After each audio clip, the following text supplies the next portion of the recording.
We are only 9 days away from the greatest rivalry in sports history, the game, kicking off at noon Eastern Standard Time on Fox in one of the most historic venues in all of college football, the Big House in Ann Arbor, Michigan.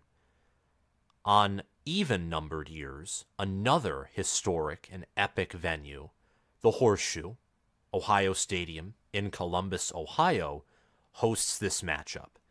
And last season, in spite of being about a touchdown underdog, Michigan went into the Horseshoe and after playing a close set of 3 quarters, dominated the Ohio State Buckeyes in the 4th quarter, winning the game 45-23. And in the prior season, in Ann Arbor, Michigan, where Ohio State had not lost the game since 2011, the Michigan Wolverines avenged a season of failure stretching back to the end of the Lloyd Carr era, winning 42-27 behind Aiden Hutchinson and David Ajabo's epic pass rush and a run game that exploded on that day, much like the run game, along with J.J. McCarthy's passing attack that took advantage of Ohio State's aggressive defense last season. But not every game is the same compared to previous seasons. And in the same way that Ohio State's streak was broken, Michigan's streak of 2 wins could also be broken this season. And I'm here to tell you, as a Michigan fan, this game is going to be a battle. As a college football fan and as someone who tries to be objective in spite of the fact that he attends Michigan University, I'm here to say that this could be, and very likely will be, the game of the year. And even if it's one-sided at some point, I think that this will be the highest quality matchup we see all season, at least before the college football playoff. And even then, the game might triumph all games this season in terms of future NFL players, in terms of coaches, assistants, and head coaches. Jim Harbaugh won't be on the sidelines, but I will guarantee his game plan will be in action here. This game is for all the marbles, with both teams beating Penn State and only having 2 more games, including the matchup against each other on November 25th, left. Their matchup will determine the Big Ten East.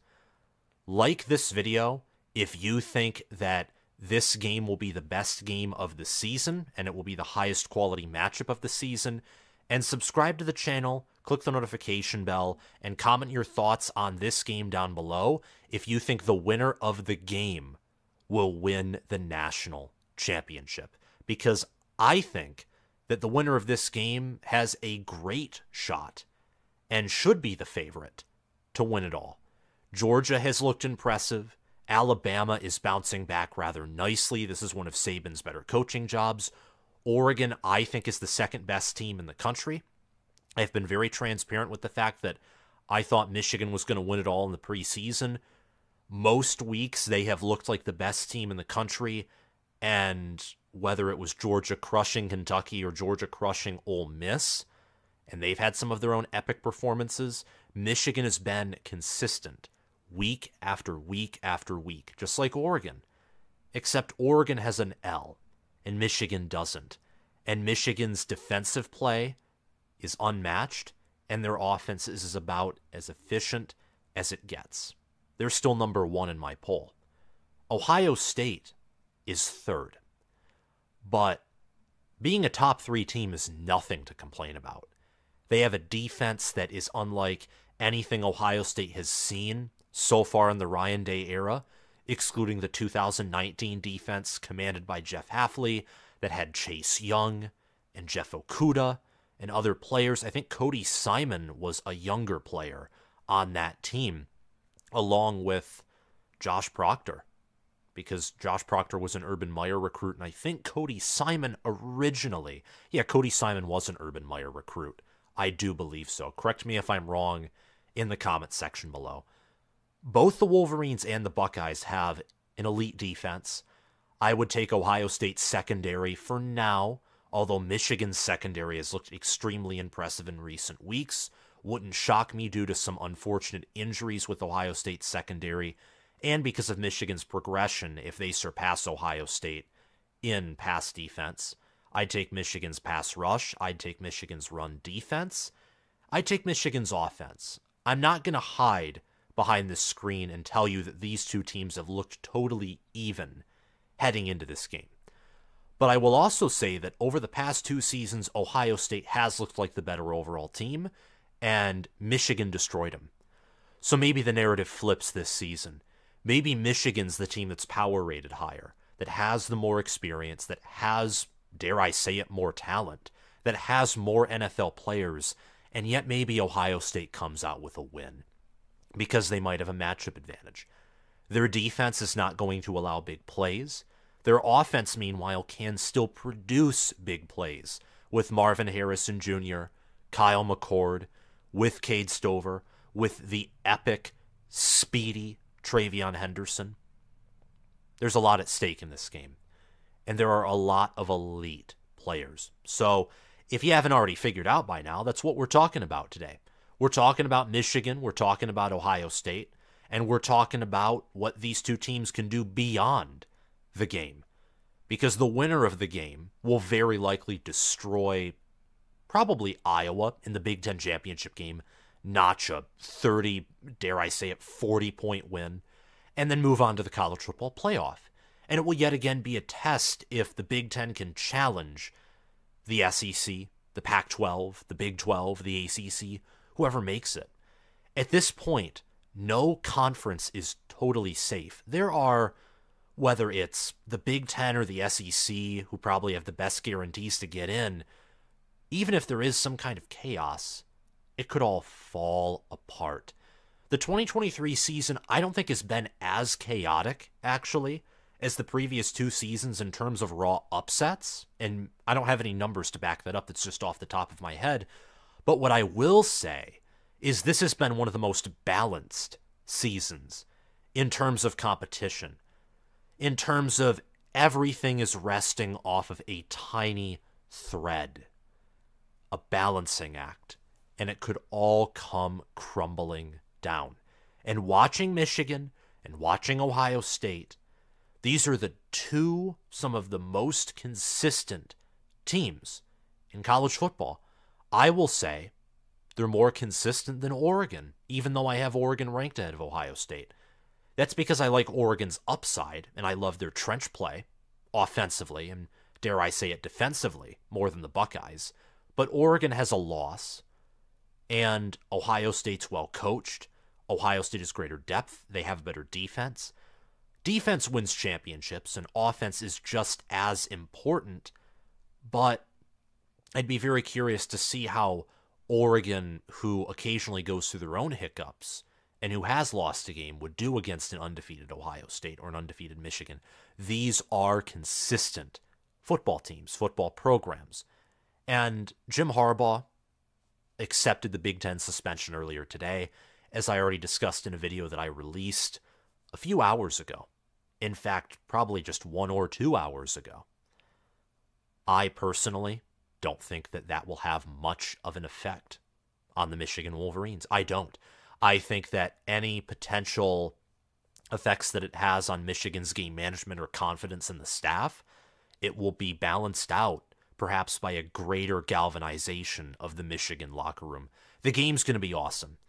That's all I'm trying to say, and that's going to be a point that I will reiterate throughout this video, because if you aren't a Michigan or Ohio State fan, you may not fully gather the aura surrounding the game, and I want to pound the epicness of this matchup into your skull. So let's talk about the matchup just very briefly. Ohio State and Michigan should be 11-0, both, entering this matchup. Ohio State's currently number 2 in ESPN's FPI, and Michigan is number 1 in ESPN's FPI. The Wolverines passed the Ohio State Buckeyes just after week 11. And for much of the season, Ohio State was number 1. They were slipping down in FPI, but maintaining that number 1 spot because everyone was slipping down, except for Penn State, Oregon, Michigan, Oklahoma, Oregon State, those are just a few teams that, according to FPI, started the season with respect and rose. Again, going back to my earlier analogy of this college football season is balancing on a very thin line. There's a lot more parity this year, at least in my opinion, compared to previous seasons. The only two teams that I think are the exception to that rule right now in terms of sheer dominance, I think, are Oregon and Michigan.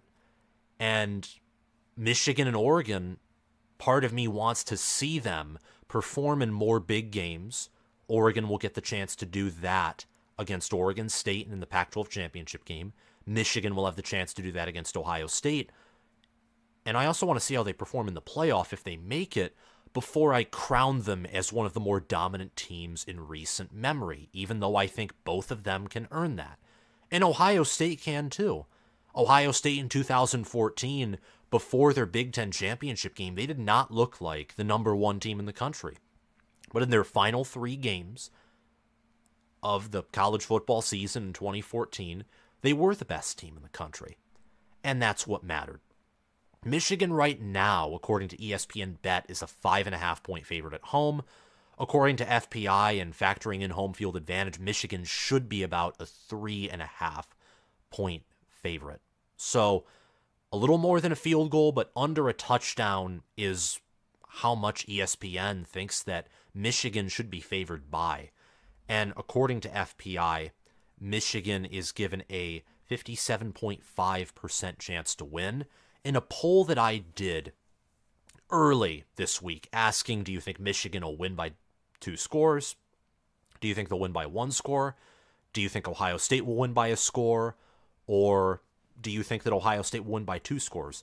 The results of that poll were very fascinating, and I'm going to pull them up. But before we dive into the details there, 42% of you picked Ohio State to win, about 1,175 at the time that I sampled this poll, which was yesterday. I imagine the sheer number of participants has grown. And for Michigan, 58% of you picked the Wolverines to win. About 1,625 of you all chose blue over scarlet. By the way, potential power is something that I've talked about often on this show. It's my power rankings that have been over 50% in picking the spread and around 75% in picking game winners and money line winners. It will be back next week, and I will use it heavily to talk about Michigan and Ohio State and break down their different position advantages, the advanced analytics in which one team is better than the other, so on and so forth. If you want to get more from potential power, in-depth potential power rankings, and also some potential power picks against the spread and money line for games that I won't preview and make predictions for, sign up to my Patreon. That way you can support the channel and also get that bonus content. There is no pressure, and I already appreciate the immense support that you all give me on this channel. 35% of people on a poll that got close to 3,000 views right now at the time of this recording. So even more up-to-date results than what's on the screen. 35% of people picked Michigan to win by 2 scores or more. The next highest result would surprise you. You'd think that would be Michigan winning by a score. It's not. It's Ohio State winning by a score. 32% of about 3,000 participants.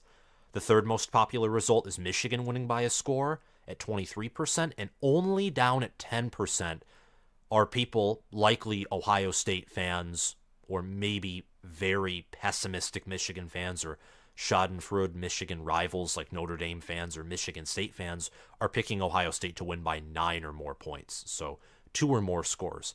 I find that to be interesting and intriguing. By the way, the results in the polls still pan out to 42% Ohio State and 58% Michigan, so despite an additional few hundred participants, the percentages didn't move an inch, which just shows how set people are on this game. Most people's opinions on who's going to win have probably been formed already, even if one team looks like complete garbage this weekend and another team looks really great. It probably won't change the prediction on this matchup, and to a certain degree I can relate to that as well, but I try and be objective, so my thoughts on this game, what my prediction would be right now, could very well change by next week. But I think it's interesting that people are either picking Michigan to dominate Ohio State or they're picking Ohio State to win in a close game. And I think that was the feeling surrounding the Michigan-Penn State game just a week ago, was either Michigan's going to come into Beaver Stadium and they're going to control this game, likely win by more than a touchdown or cover the spread, or Penn State would win in a very close matchup that came down to the end. And at the end of the day, Michigan won, ironically, by 2 scores, although that was because James Franklin was making some very questionable decisions, like he always does in big games. But Michigan won by 2 scores nonetheless, 9 points, 24-15, and they really controlled the football game. For Ohio State, the question is, how do you stop Michigan from controlling the football game? Because that's what Michigan has done in the previous 2 iterations of the game, is they've controlled TOP. They controlled the late drives. They controlled the second half. They outrushed the Buckeyes. And in terms of yards per attempt, they had even the more efficient passing offense than Ohio State. This is something that's nuts. You look at last year's edition of the game, Michigan averaged 9.5 yards per pass attempt. And then in 2022, they averaged 11.1 yards per pass attempt. So, correction, they averaged 9.5 yards per pass attempt, Michigan did in 2021, and they averaged 11.1 yards per pass attempt in 2022. Michigan last year had 109 more rushing yards than Ohio State, and Michigan in 2021, they had 233 more rushing yards than Ohio State did. Michigan in both games, they outgained Ohio State on the ground. In 2021 and in 2022, they surprisingly didn't control the time of possession, but they controlled the game. It felt like they controlled the TOP, but Ohio State in the fourth quarter in 21 had to burn up a total of 10 minutes, not even 10 minutes, 11 minutes of the fourth quarter. They had to burn up, again, 11 minutes of the fourth quarter. They had to burn up to score a combined 14 points. Michigan has been able to limit Ohio State's offense to slow drives where they don't get explosive plays, and they're very uncomfortable doing that because Ohio State wants to strike quick, at least traditionally. This season, I think they'd be more comfortable scoring at a slow pace. I think that sort of neuters that advantage that Michigan has had in terms of schematics and matchup. But last year, Ohio State tried to run the football and be more physical, and that necessarily wasn't a success either. So, for me, what I'm most fascinated with and what I want to pay attention to is, can Ohio State control this game? Can they outrun the Wolverines? Can Ohio State's defense limit Michigan to having a lower yards per play average than Ohio State's offense? Because Michigan has been the more explosive team in the game. They've ran fewer plays and gotten more yards and earned more yards than Ohio State has in the past 2 editions of the game. And that's talking about a Michigan team that's been less explosive than Ohio State generally over the past 2 seasons and has had less offensive firepower. But Michigan having the defense that they have, and Ohio State's defense being, whether it's extremely vulnerable against the run in 2021 or extremely vulnerable against the pass in 2022, they've just had some poverty position groups on defense relative to their expectations. In reality, they were still average or good position groups, but they were facing off against position groups of Michigan that were near elite or elite and just really matched up well with the Buckeyes. This Michigan team is the best team in college football in terms of efficiency, execution, and dominance.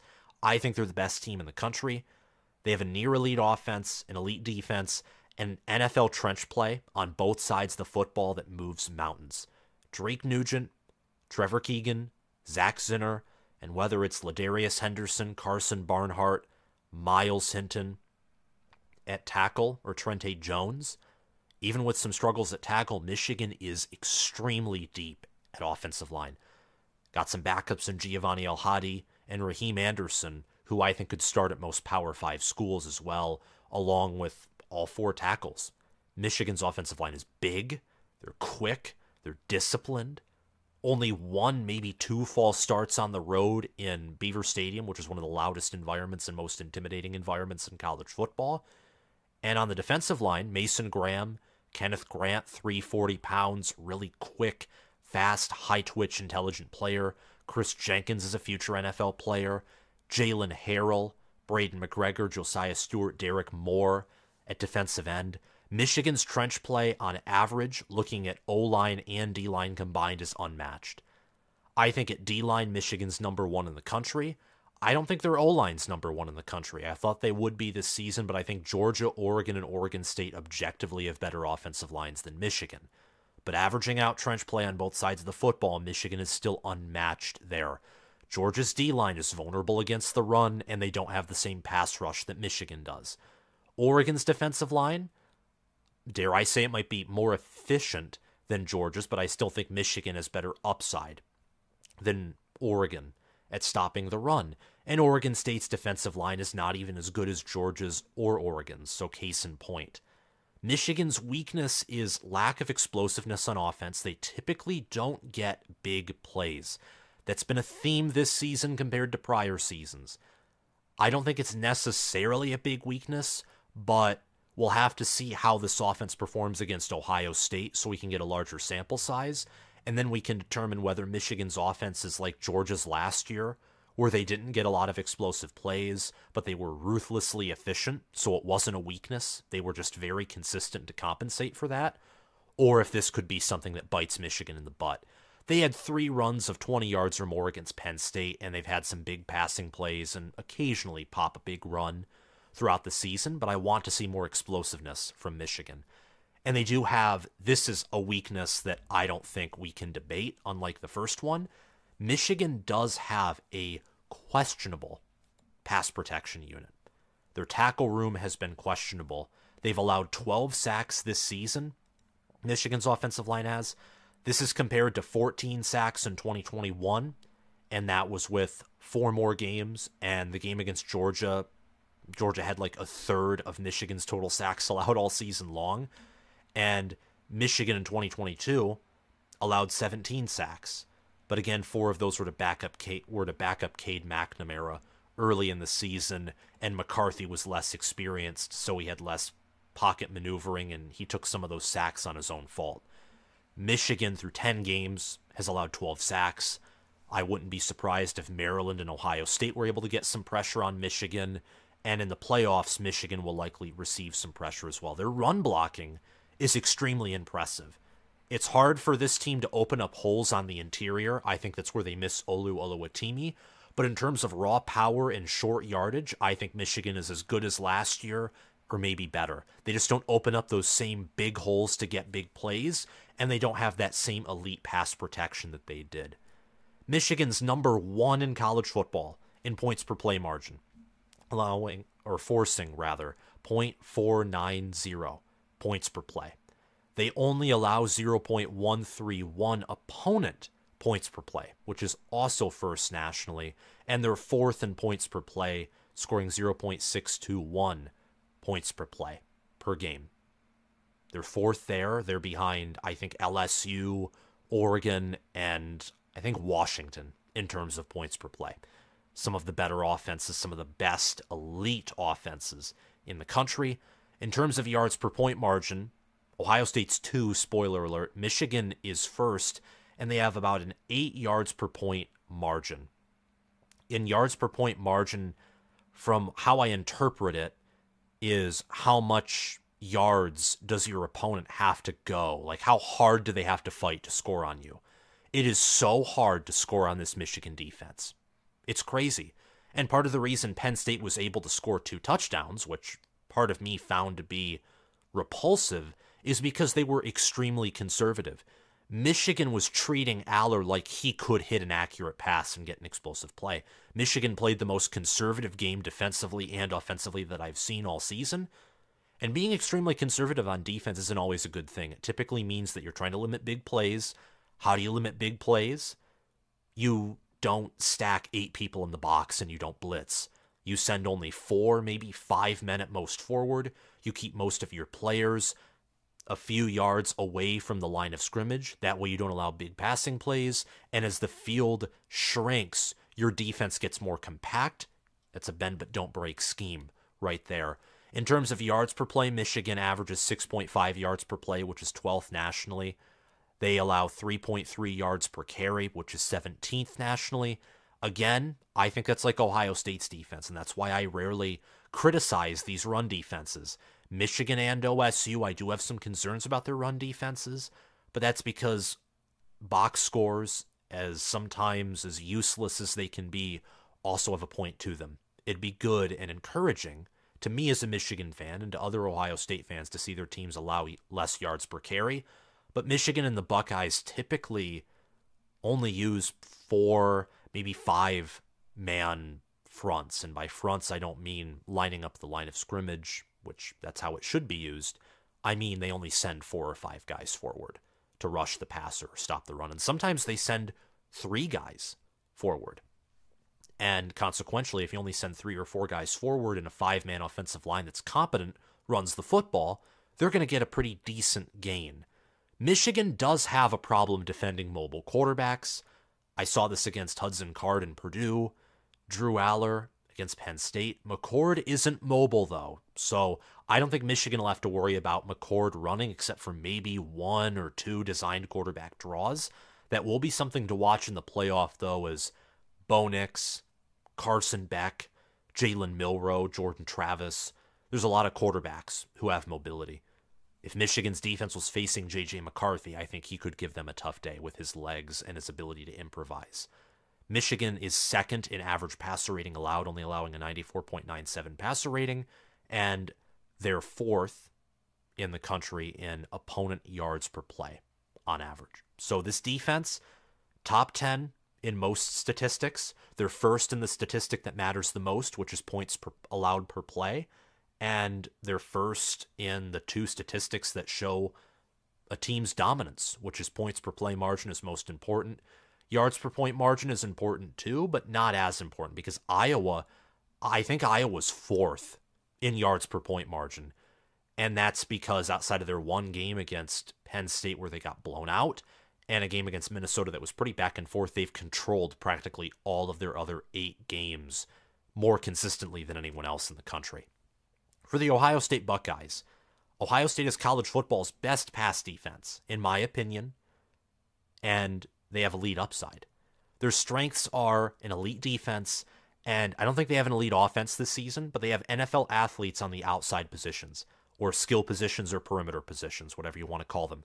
Running back, wide receiver, tight end, corner, safety.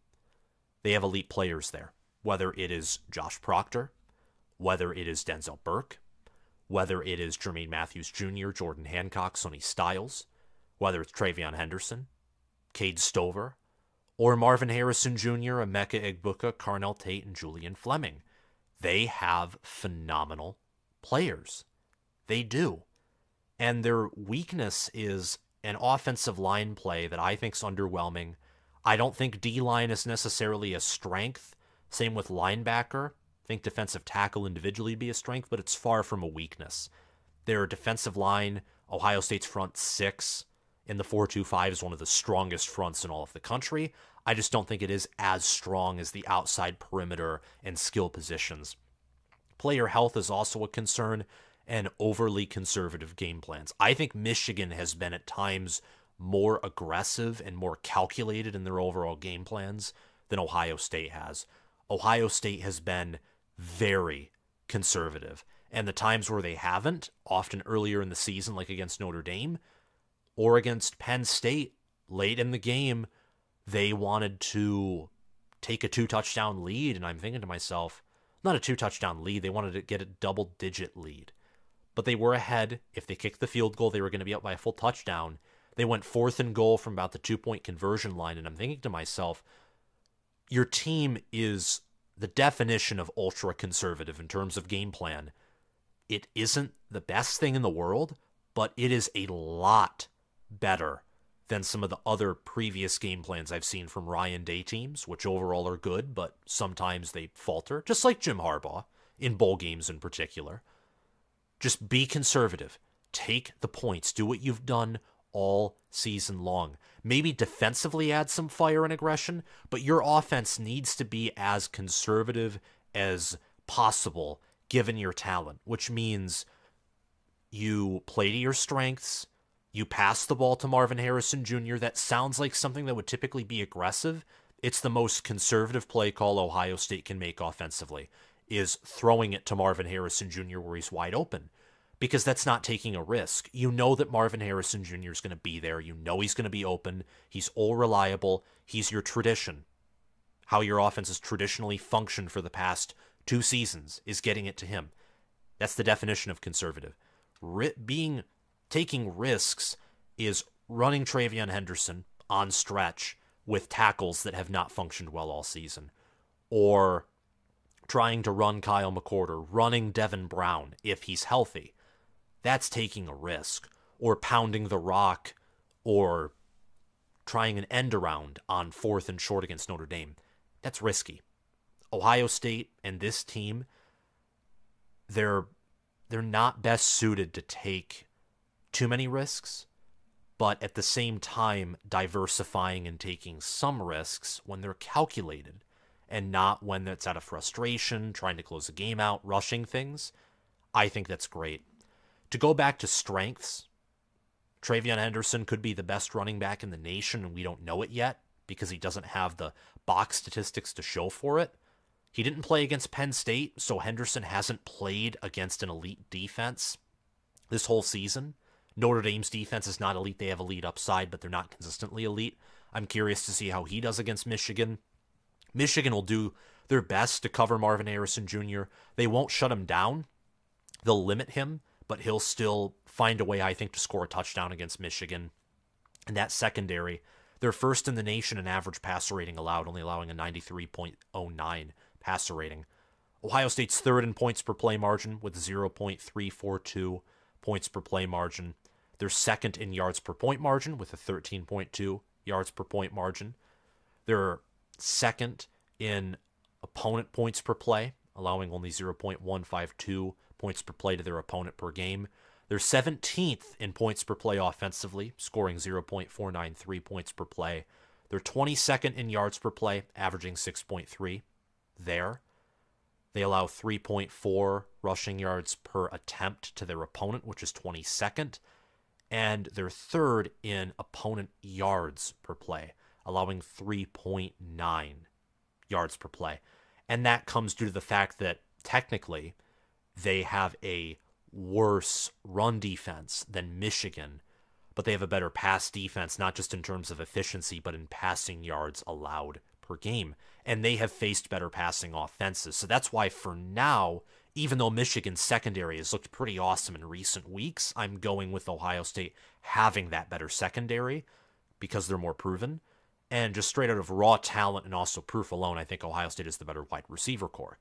And I think on average, if you were to take the outside positions, corner, safety, wide receiver, tight end, and running back, even though I think Michigan is the better running back room, the deeper running back room, and even though I think they have the deeper tight end room, and corner with Mike Esaner still and Will Johnson is comparable, I would lean Ohio State, lean for the outside positions.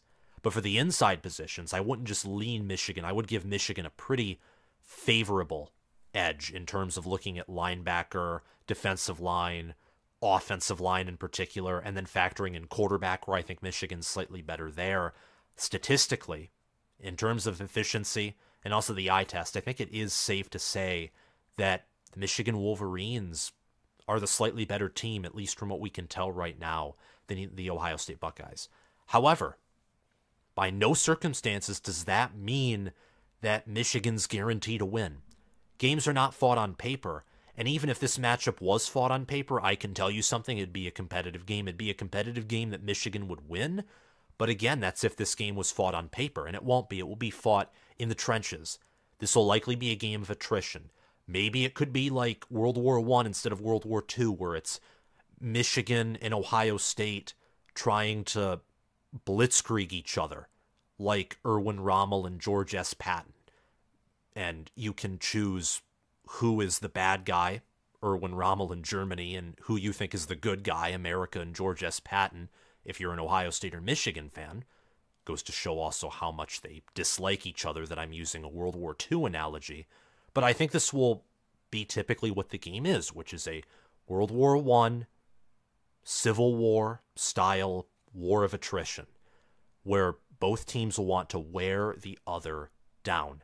I think that favors Michigan right now, but Ohio State with their defense has certainly brought the margin in terms of matchup advantages that have favored Michigan largely for the past 2 seasons. They've pretty much made those closer to null and void than not. And I think that this game, matchups make games. These two teams schematically are pretty evenly matched. It wouldn't shock me if the team that's deeper, if the team that's more disciplined, and if the team that's just tougher, not necessarily in terms of scheme or controlling clock, or one team has the much better defense, but just in terms of by inches and also by key players like quarterback and depth. I think that depth and I think that trench play will determine this game. It won't be in 2021 where Ohio State just has a bad run defense that allows Michigan to blow open the game. It won't be last year where Ohio State's secondary is terrible and that allows Michigan to hang around after getting off to a slow start. This season, it will be about who has better depth and who has better play in the trenches on that given day. Thank you all for watching this video. Remember to like and subscribe if you haven't already. Thanks to Crash2488, Anthony McDowell, and Justin Rogg for being Heisman patrons. Thanks to Spencer Bringhurst, Noah DDLC, and SFS Inverted for being All-American patrons. And thanks to Will Loftus, Gabriel Calendar, Roaming Gnome, Matthew Sale, Chris Lane, Austin Christmas, and Zubin Zah for being all-conference patrons. Have a phenomenal day, guys, and I will see you all around. Bye-bye.